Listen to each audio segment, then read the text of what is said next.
Find the intersection of the line x plus y minus 3 equals 0 and the circle x plus 1 squared plus y squared equals 16. Now, before we do this, I want to consider sketches of the line and the circle. So let's look at the line x plus y minus 3 equals 0. Well, to graph this line, we could pick 2 points on it by letting x or y equal anything we like. So I'm going to let x equal 0. That's what's usually done. If we let x equal 0, we get 0 plus y minus 3 equals 0. Well, that's just y minus 3 equals 0. And that leads us to y equals 3. So when x is 0, y is 3. And we could plot that point on the diagram. 0, 3 is actually this point here. So that's 1 point on the line. We get a second point by letting x equal any number we like, or let y equal any number we like. What's usually done is to let y equal 0. And if we let y equal 0 in this equation, we get x minus 3 equals 0, which means that x equals 3 when y is 0. So we have the point with coordinates 3, 0, which as you can see is this point here. And then we can draw our line. Now, what about the circle? Well, what we do is we compare our circle to the general equation of a circle. X minus h squared plus y minus k squared equals r squared. We can't just let x equal 0 in this because we're not dealing with a straight line. We could plot points on the circle, alright, by letting x or y equal any number we like, and we could build up points on the circle, but you know, that's not very helpful. What we really want is to get the center and radius of the circle. For a line, we only have to pick 2 points and we can draw the line. We can't draw a circle if we know say just 2 points on the circle, or you know. So we look at the general equation of a circle, and by comparing, we can read off it the center hk and the radius r are. So if we look at x minus h squared and compare it to x plus 1 squared, we can see that minus h equals plus 1. So that tells us that h equals minus 1. If we compare this expression in y, we have y minus k here. Well, there's nothing after y here, so k must be 0. So, because y minus 0 squared is just y squared. And we can see that r squared is 16. So that tells us that r is the square root of 16. The square root of 16 is 4. So we now have the center and radius. The center is minus 1, 0. H is minus 1. K is 0. And the radius is 4. So that's enough information to enable us to draw this circle. So we go to the point minus 1, 0, which is here, and put your compass point at the center, minus 1, 0, set the compass to 4 units, and then you can draw your circle. Now, how do we find the points where the line crosses the circle? In this situation, the line actually crosses the circle at 2 points. In other situations, the line might cut the circle at just 1 point, or might not cut the circle at all. Now, we've already covered this in algebra. So, in algebra, we talk about solving simultaneous equations, where one equation is linear. That means it's the equation of a line. It's got this form here. And the other equation is nonlinear. It involves things like x squared and y squared. So this is the equation of some sort of curve. Well, of course, the curve in this case is a circle. So we covered all of this in algebra. The way we go about this is we take the linear equation, which is x plus y minus 3 equals 0, and we make x or y the subject of this equation. So it doesn't matter. I'm going to make y the subject. So we isolate y and bring x minus 3 over to the other side. So we write the equation of the line as y equals minus x plus 3. After we've done that, we substitute into the nonlinear equation. So we write out this equation, replacing y with minus x plus 3. Now we have to square this because we've y squared, so we need to put minus x plus 3 in brackets, and on the right hand side we have 16. So now we have an equation in one unknown. This should be squared. We have an equation in one unknown, so we solve this equation to find x, and the values we get, values we get for x are the x values of where the line and circle meet. So we expand out this bracket here, square the first, multiply first by second and double, then square the second. Do the same with this.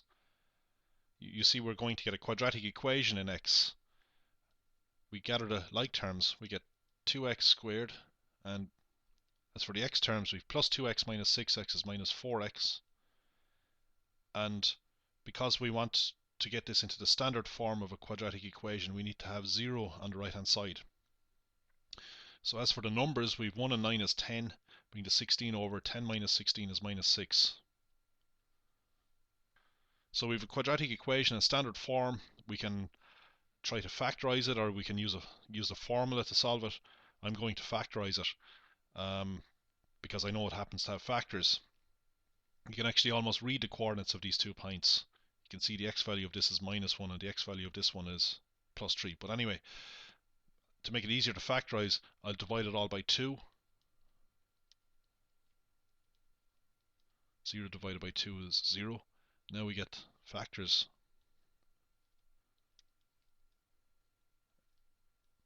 Factors of minus 3 are minus 3 times plus 1. You can check that. If you multiply this out, you will indeed get x squared minus 2x minus 3. Of course, we've done all this before.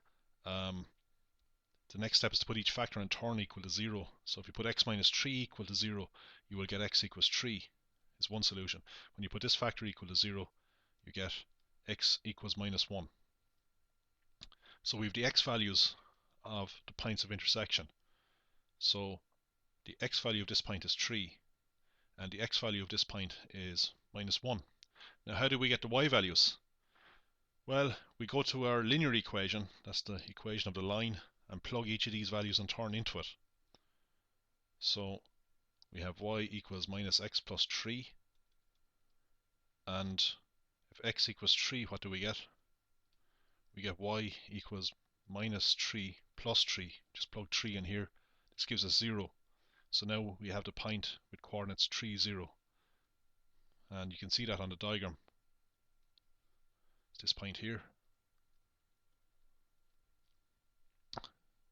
Next we pick the other value of x, which is minus 1.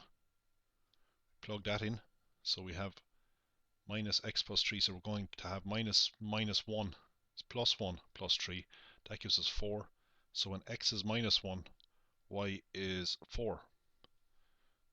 So we have the point minus 1, 4, which is this point here.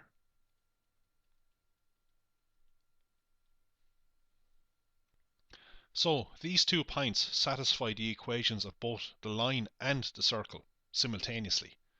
So we're dealing with simultaneous equations here. So all of this is covered in algebra, but we didn't refer to the geometrical aspect of it too much. Find the intersection of the line 4y plus 3x minus 25 equals 0 and the circle x squared plus y squared equals 25. So as before, we take the line and make x or y the subject of it. So I will make y the subject of this line. So I will isolate the y term, divide across by 4,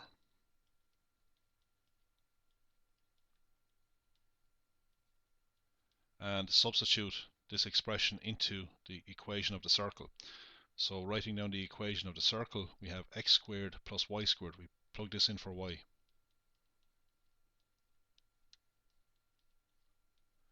And we set it all equal to 25. So now we have to square this out. Well, if we square the first term here, we get 9 over 16 x squared.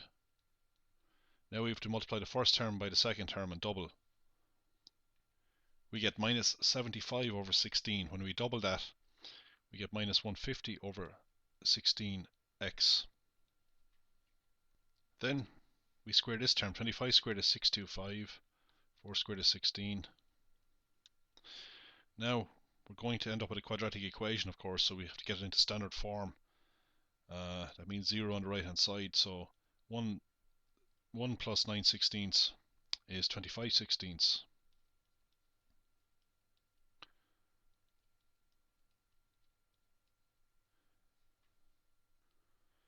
Okay, so the next step now is to multiply everything by 16.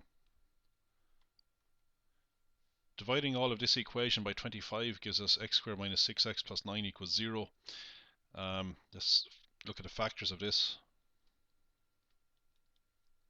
Factors of plus 9 we will use are minus 3 times minus 3. And you can check that we do get minus 6x in the middle. So we put each factor in turn equal to 0, so we get x equals 3 or x equals 3.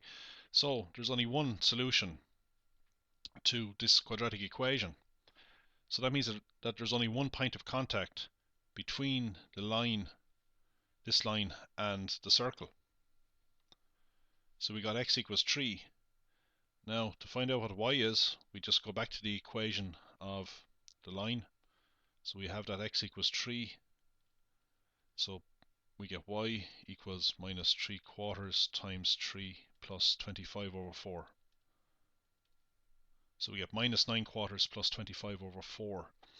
That's actually 16 over 4, which is 4. So when x is 3, y is 4. So the point of intersection of the line and the circle is 3, 4. This means that this line is actually a tangent to the circle. It touches the circle at just one point.